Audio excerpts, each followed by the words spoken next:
Welcome to the Atomic Space Podcast, Renaissance Rumble, Nash versus Shakespeare. Renaissance literature has this wild secret that most people don't know.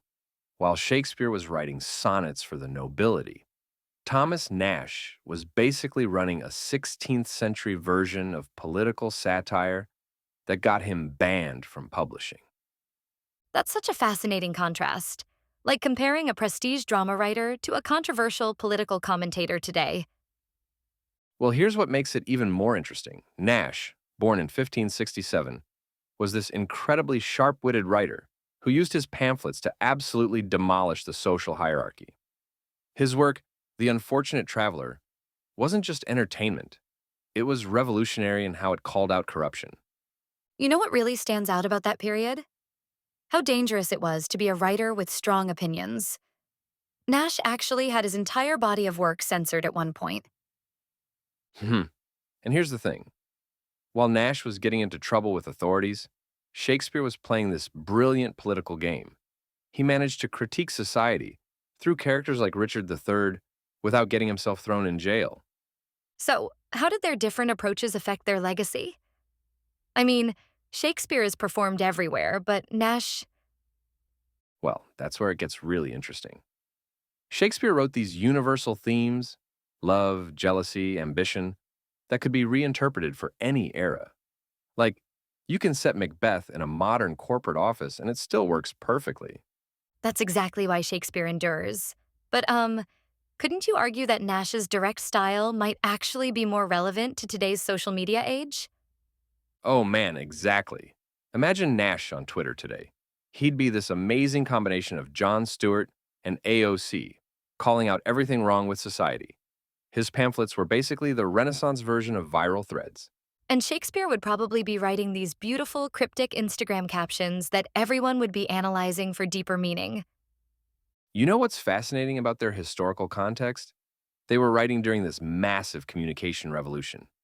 The printing press was changing everything, just like social media has transformed how we communicate today. The way you're describing it really highlights how they each use new technology differently. Right. Shakespeare was primarily writing for the stage, but his works were being printed in these things called quartos, while Nash was fully embracing the pamphlet format to spread ideas quickly.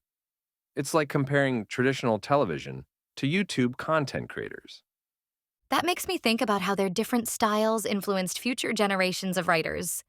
Well, here's something mind-blowing. Both of them were actually language innovators.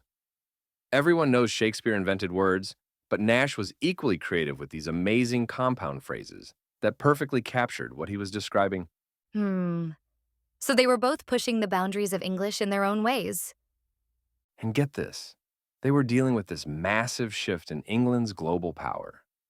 Shakespeare's plays often took place in exotic locations to reflect this expanding worldview, while Nashe focused more on how these changes were affecting English society directly. That's such an important historical context that really changes how we should read their works. You know what's really wild? Both of them were essentially trying to make sense of this rapidly changing world. New technology, shifting social structures, evolving entertainment. Sound familiar? Well, that really brings it full circle. They were dealing with the same kind of massive social changes we're experiencing now. And here's my final thought. Their greatest legacy might be showing us these two completely different, but equally valuable ways to engage with society.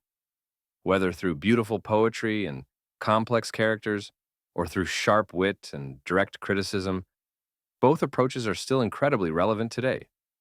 That's exactly why we need to study both of them. They show us different ways to process and comment on our own changing world. Like, imagine if we only had Shakespeare's perspective. We'd miss out on this whole other way of understanding the Renaissance. It's like only watching prestige dramas and ignoring political satire today. You need both to get the full picture. Well, thanks for joining us for our first podcast.